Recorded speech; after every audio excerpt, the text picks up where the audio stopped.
Hey, Acers. Just wanted to check in with you before I do my evening routine and just say I hadn't forgotten you and I wanted to talk about, well, energy when you role play. I've now discovered through multiple different experiences before you go into game mastering, especially if you're going to be game mastering at a convention or something like that, you want to make sure that you get enough sleep before the time comes. And then try and time your caffeine or energy drink if you have them for try and time them so that you guys actually hit at the same time.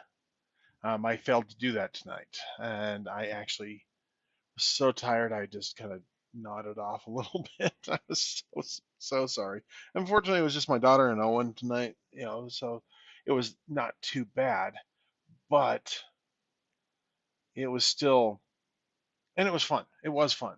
Although, wow, um, the wild card minor villains that I was playing against, they were playing all five characters. Clara had the girls and Owen had the boys, and I don't know that they were actually coordinating their attacks very well. So that's something I'm going to have to make sure I do with my villains when they're fighting them. Um, because the and that group might even actually go up to six.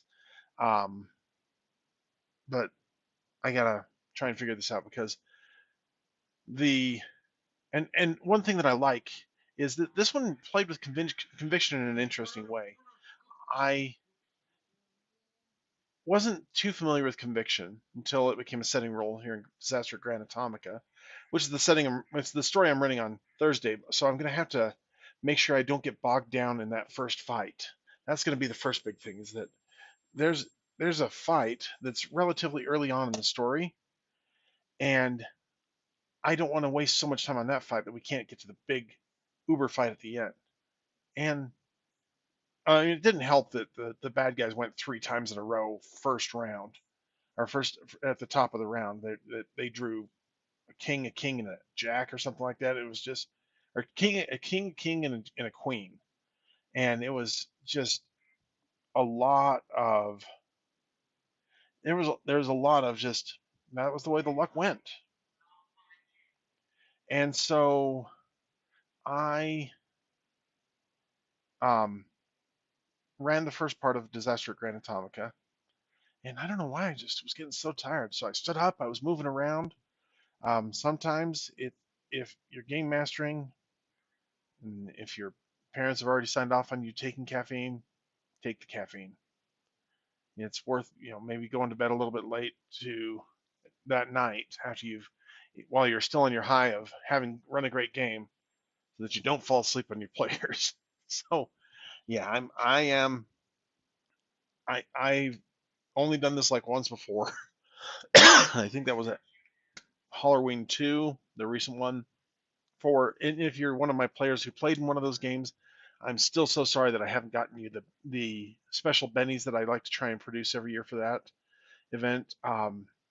My my designer slash producer of my bennies, well, he kind of had some life events happen, and he just didn't have the time anymore, and so I was kind of left high and dry. I even contacted him over a month in advance, and he still never came through for me. So that being said, I do want to talk about again about some of my stuff from my past. And one of the things from my past I want to talk about is Tales from the Floating Vagabond. Tales, in my opinion, is one of the goofiest, silliest, most fun games I've ever played. I really enjoyed it. And I think Hiram, one of my very best friends still to this day, Hiram was the one who game mastered that, and it was a lot of fun. It was just even just reading the rules was goofy and fun because instead of having Like instead of having um, hit points, you had oops points to represent such things as oops, I've been shot, or oops, I've been stabbed, or oops, I spilled root beer on the bartender's game and boy is he mad, or something like that. Because the game master is called the bartender, and maybe that's a moment, kind of a tangent kind of thing I can go off on, and that is renaming of game masters according to the game or setting that you're running. Now, it is kind of a time honored tradition that in Dungeons and Dragons, the one who runs the game is the dungeon master, and dungeon masters are pretty cool. Dungeon masters are they're the ones who started it all. So I'm making a note here. So dungeon masters, of course, are very good at running Dungeons and Dragons, and I give cheers to whoever likes to run Dungeons and Dragons. And maybe there's an adventure or two I might want to run down the road someday. But I'm really, I am not that interested in playing it as a game master. I'll play it as a character, but I don't really care to play it as a dungeon master. So game master came about really with the first non Dungeons and Dragons game. I don't know. It might have even come about as soon as Tunnels and Trolls, but I'm not sure because Tunnels and Trolls was not Dungeons and Dragons. And actually, according to this history book right here, yes, there's actually a set of history books about the history of role playing games, Designers and Dragons, talking about the different designers of the different role playing games and stuff. And of course, it kind of starts with the prehistory in the 1970s, and it goes. This one actually covers the 70s. This is the one that covers the 70s when this whole thing got started, really. And in 2 years, yes, my friends, we're going to be looking at the 50th anniversary of Dungeons and Dragons, 50th anniversary of role playing games, and that's going to be some fun. And um, and that's the thing is that role playing games are fun, and yeah, a lot of them require a game master. So game master is kind of the more generic term, and in the World of Darkness set, it was the storyteller system, and in Deadlands, for example, it's the marshal. In East Texas University, it's the dean. And there are all sorts of different names you can apply, and it kind of builds a little better of the kind of the theme of the game. But ultimately, they're all game masters, and game masters are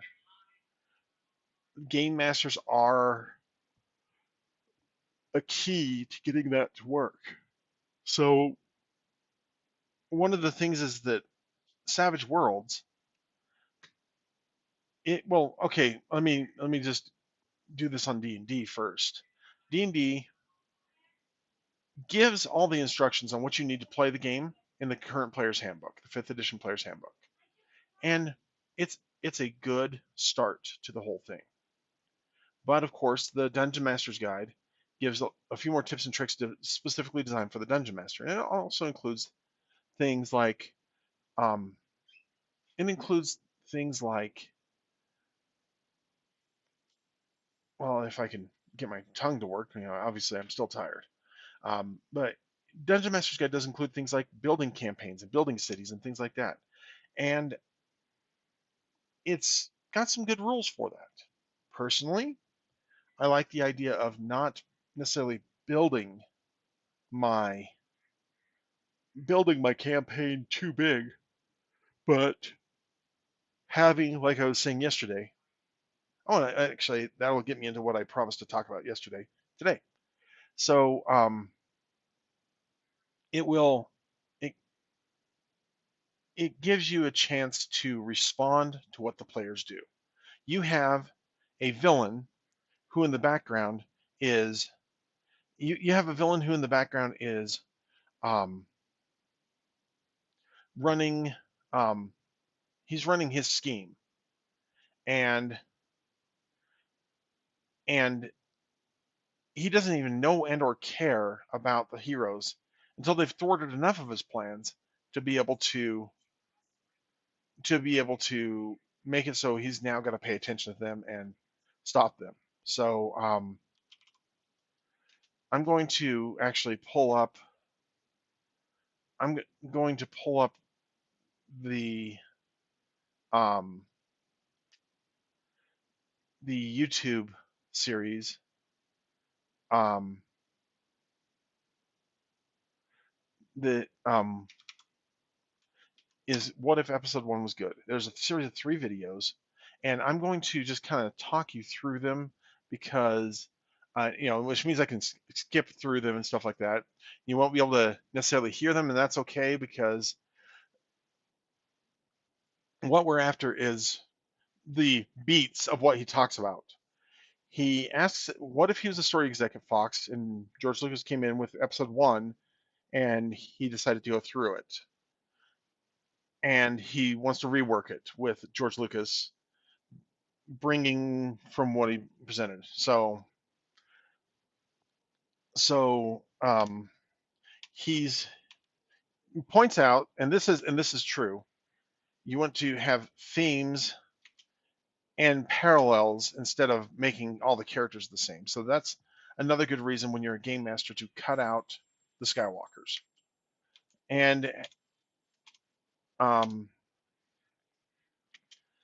so like I was saying yesterday, um, this the guy at Belated Media points out that the Jedi are kind of like galactic sheriffs, and they don't stop immediately at a Tread Federation vessel. They just go straight down to the planet. But as they're going down to the planet, they get diverted and end up having to land at a maybe a lesser tech airstrip or sorts where the Gungans are at, and on the other side of the planet.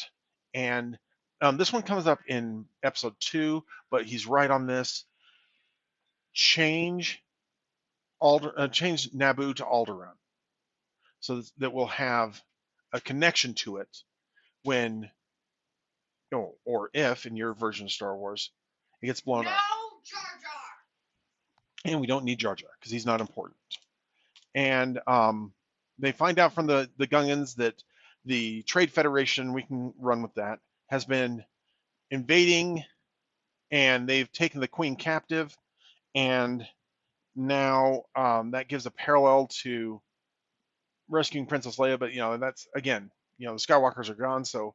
But still, the Queen needs to be rescued. That's a good first quest for your characters to go on. And um, and then they escape the planet. They rescue the Queen. They get onto her personal yacht and escape to, or they maybe get damaged in escaping past the blockade. You can play that out, a little bit of a space battle, and as such, you can have them land for repairs on Tatooine if you want. I mean, just respond to what the players want to do, but also give them not hindrances, but challenges that they have to face. So that's why he has them escape. They land on Naboo, and Jar Jar doesn't go into the desert with him. Obi-Wan goes into town with the Padme in disguise and Qui-Gon, and and he can say, "Hey, I don't think the Queen should be sending a I don't think the Queen should be sending her her handmaiden along. You really can't take care of yourself." And she says, "Well, maybe you should see if you've got taking care of your apprentice there instead." And um, they can have a little banter back and forth. He points out that would be a lot like Han and Leia. If again, if this is how we can apply it to our role playing, as well as how we can, or how we can get good story elements from the way he retools it. And yes, it does remind us of Han and Leia. So they get into town. Anakin is not a child, but a teenager. He's been a slave most of his whole life, and he's not a mechanical genius. Did not build C-3PO, and George made a misstep thinking that characters had to be the same in order to get us to watch it. We can even have the pod race, and just before just before the pod race happens, Watto, the same bet can go down, and Watto's racer gets injured. He points out that the whatever race Watto is shouldn't be able to be the trump card to the Jedi's, because why didn't the stormtroopers why weren't they all just the same flying buzzy race?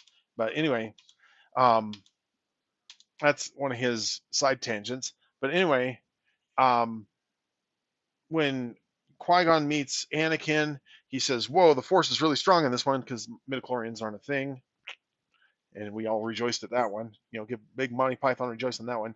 Yay! And they, so actually, looking at the time, I'm not going to be able to get all the way through all three of them tonight. So I'll pick up the second one tomorrow as part of this. But so uh, Obi-Wan he can be a little hurt, and so he can go wandering off and go to a cantina if he wants to. And while he's there at the cantina, he gets in a fight with the pod racer, and that's where Padme can come in, and she can save Obi-Wan, and they can actually hit it off. Um, and they can become friends and maybe even have a little blossoming romance. And yeah, Watto's pod racer gets injured, so Qui-Gon says, "Hey, I'll add to the bet. I bet you this kid can pilot your pod." And Watto's like, "Okay, you're lost, big boy." And then the pod race can go down very similar, and Anakin just uses the Force and he wins. And um, just as they're going back to the ship, hey, there's Darth Maul, and then they make it back to Coruscant, and it gets all messed up in politics because I mean, hey, Star Wars politics, yay!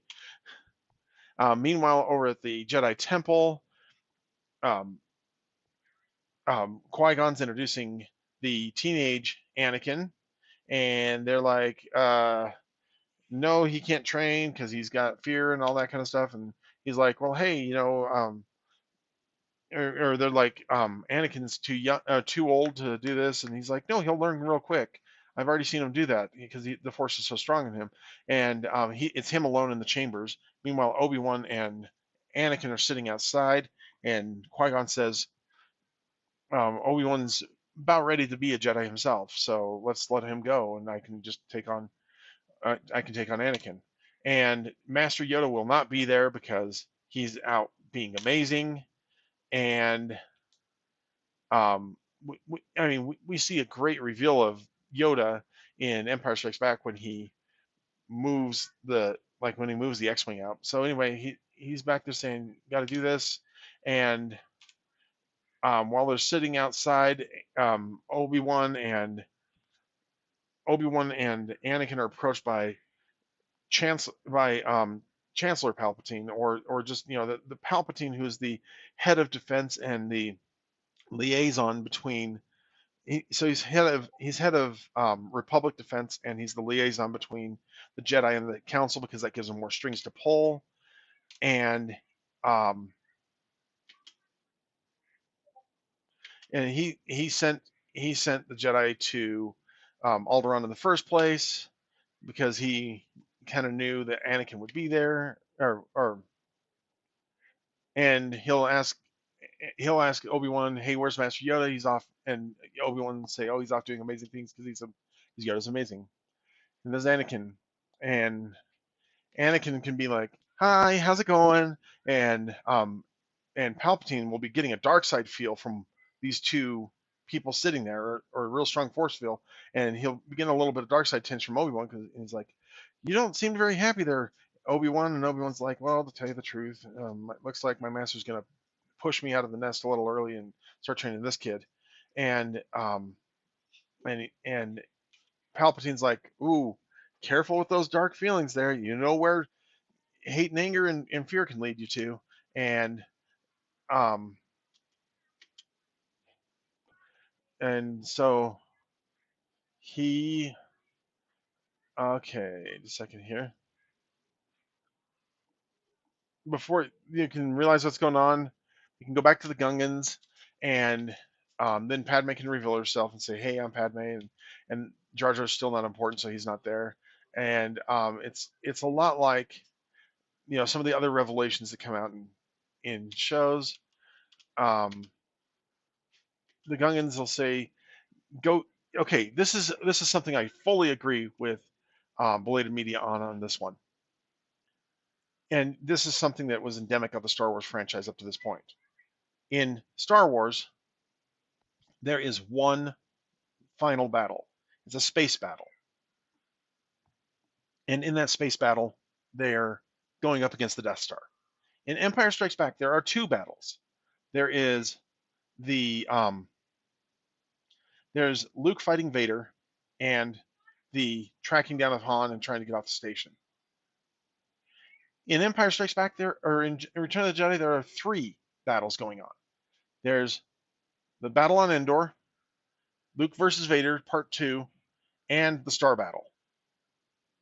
By the time we get to Episode 1, there are four battles going on in the end.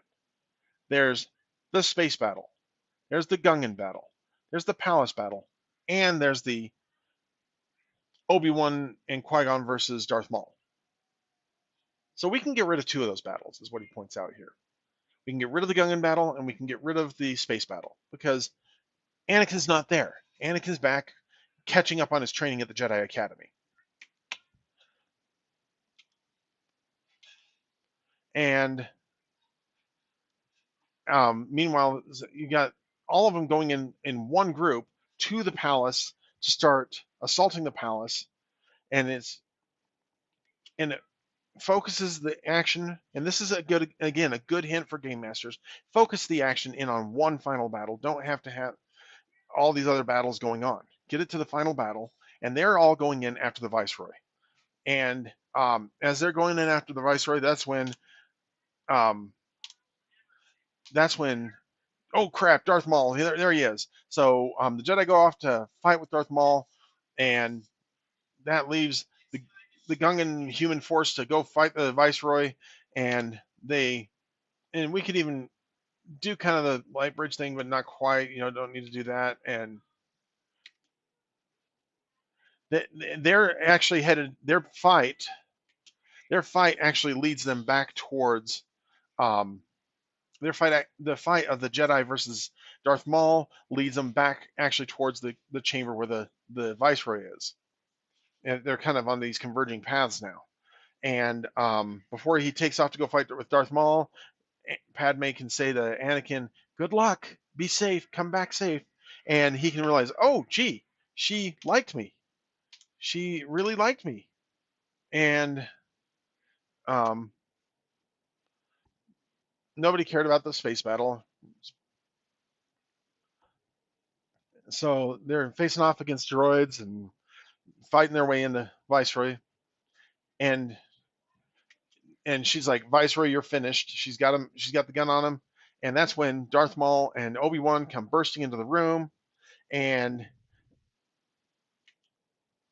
um, everybody looks over there, and Viceroy pops Padme in the arm, and Obi-Wan goes, "Oh, I'm going to go take care of her." So he runs over to take care of her, and that's when Darth Maul skewers Qui-Gon Jinn, and now Obi-Wan's like, "Oh crap, oh crap," and so he goes back over and gets his lightsaber back, and he fights Darth Maul, and they can get to a pit, and Darth Maul can be chopped in half, and he can go down and get his robot legs, which apparently happened in Clone Wars. My son watched all those things, and but it wasn't handled very well in the live action stuff, and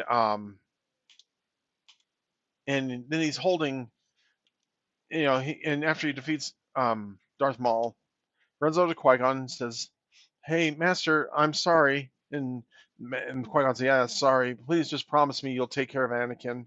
And Obi-Wan's like, "Well," and he says, "You'll grow and learn to be friends with one another. And if I ever see Darth Maul again, I'm really going to kill him." And that's awesome. And then Qui-Gon dies. So then he talks about, like I said, he talks about giving robot legs, which I think they took from him. And it also gives Obi-Wan, and this is another thing. Oh goodness. Game masters, listen to this. Have a reason for your characters to keep going. This is why, actually, in fiction, there's so many things that are recurring villains and arch enemies and things like that, or that one villain that always gets away right at the end, because now you're and that's what Darth Maul would have done, is he would have given Obi-Wan something to do for the other two movies instead of just playing Clue for the Jedi Council. And it makes it personal because if Darth Maul had come back in the movies, it would have been on, and that's actually what gets covered. And I'll cover that at least tomorrow a little bit in the wrap up of this. And Obi-Wan, when it'll be on. That's the big thing, is you focus on how big of a fight it's going to be when they meet up again. And it also hints at what's going to happen to Darth Vader. Kind of foreshadows that when you give him robotic legs, and talks, how every time Luke and Vader fought, it just got more and more intense. So it's okay to have your players doing well, but also it's okay to have your villain run off and be back another time to fight another day. They don't have to fight to the death. And then so at the end, you have Palpatine and now robotically legged Darth Maul walking along, and he's like, "I'm so sorry, I didn't actually succeed at tearing down more Jedi and taking over Alderaan." And the Emperor's like, and Palpatine's like, "No worries, actually, it set in motion a whole bunch of other things, and there's possibly another dark side user out there that we can actually glom onto." And he's like, and Darth Maul's like, "You mean you're pitting everybody against everybody?" And he's like, "That's what I do. I'm the Emperor." And just at that dark moment, we go back and we have the celebration on Naboo and or Alderaan, and Obi-Wan gets to be a Jedi, and he does agree to take Anakin as his apprentice. And then we can move into Episode 2, which I'm going to give you the edited version of this, which he does edit on Episode 1 with no swears. That one's okay, but it says Episode 2, not a movie that is a total screwball with so many lightsabers your eyes hurt, but a movie that focuses on the continued journey of Obi-Wan Kenobi, with Anakin's fall being a subplot, and Yoda doesn't fight because that's BS. So that's that's what he says. He asks for your thoughts. I mean, of course, he put this out in 2012, and it's something that's worth watching and worth playing around with. And that's just a good example of places to start when you want to move things around. So I blatantly stole his idea of making Palpatine the go-between, and that totally changes the entire arc of the story and makes it so we're on a trajectory towards a really good story. And like I said, respond to your players. You know what the villain's doing, you know what's happening in the world. Let the world now respond to them. So I guess responding to players and everything is my main thing I wanted to bring up today. You guys are awesome. I really appreciate all of my watchers out there.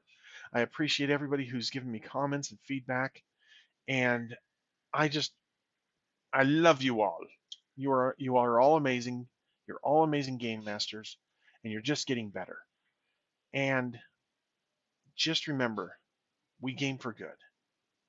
This is Mason from Ace Role Playing Games, Lord Beard, saying farewell, and I'll see you next time. Keep gaming for good.